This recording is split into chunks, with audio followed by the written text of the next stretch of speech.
Hello guys, welcome back to the channel. There is no way at all that you will ever convince me that the WNBA is not run by absolute garbage, absolute trash human beings with no value whatsoever, actively trying to destroy the only player they've ever had that makes the league at all relevant. And we have another example. Well, we've got a couple examples, actually.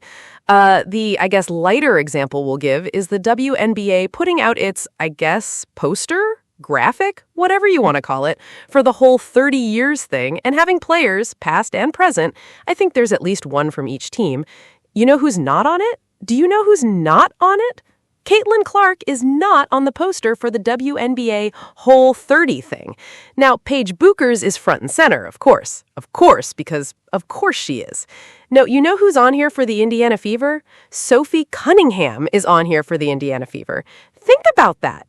Think about what that takes in terms of a thought process for the WNBA to put out a poster, a graphic, whatever you want to call it, celebrating its 30 years of existence thanks to the money that the NBA players make, and Caitlin Clark is not on it. The only player that has ever made you relevant is not on it.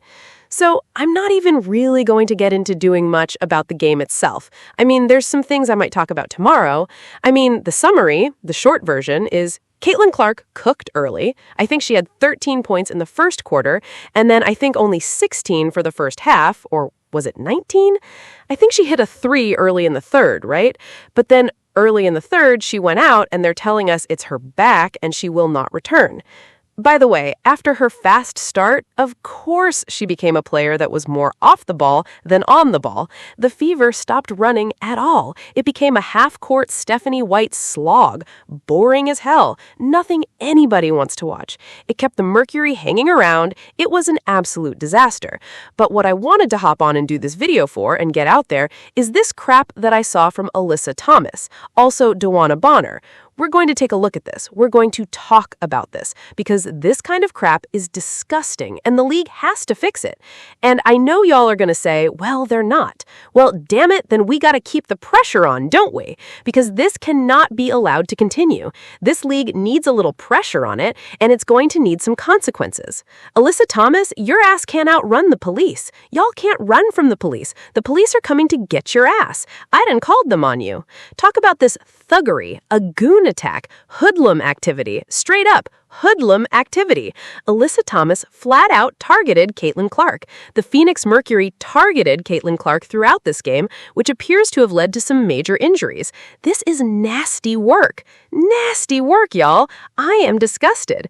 The Indiana Fever just lost to one of the most trash teams in the league. The Phoenix Mercury won 5 games all year. They suck. They suck. They don't have enough talent. Just come on, man. Stephanie Bonehead White getting in Caitlin Clark's way, sitting her out the last 2 minutes of the first quarter, sitting her out the last 2 minutes of the second quarter.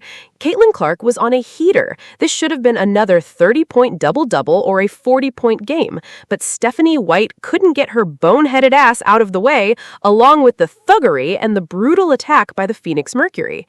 This is disgusting. This is disgusting. Kelsey Mitchell plays all but 1 minute. All but 1 minute in the first half. It's 20 minutes and a half. Kelsey Mitchell plays 19.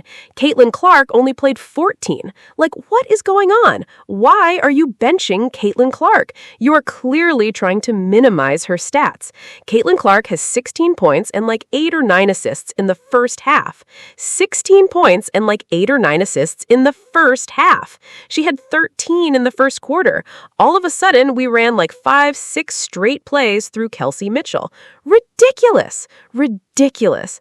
Look at this thuggery, though. Look at this thuggery by Alyssa Thomas. Look at this. Look at this. You're trying to punch her in the throat, guys. What are you doing? Look at this. Arrest this hoodlum. Lock this thug up. What are we doing here? What are we doing? Let's be real here. That was not necessary. This is the stuff we're talking about. That was not necessary at all. At all. Come on, man.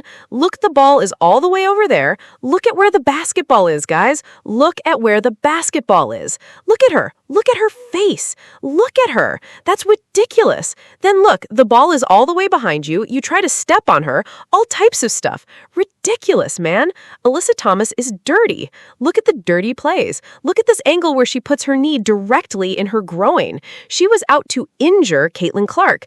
Look at this. Streaking to the basket. Look at her. The ball is all the way over there. Why is your knee in her groin? What are you doing? What are you doing, Alyssa Thomas? The ball isn't even over there. Look at where the ball is, guys. Look at where the ball is. Why are you putting your knee on her groin? The ball is clearly behind you. Caitlin Clark doesn't have the ball. What are you doing? This is targeting. This is an attack. The WNBA needs to step in and do something about Alyssa Thomas and her goon squad brutally, viciously attacking Caitlin Clark. Brutally, viciously attacking Caitlin Clark. What are y'all gonna do about it? What are y'all gonna do about it? This is the biggest star to ever come into this league, and you're letting this thuggery go on? You're letting people viciously target her? It's ridiculous, man.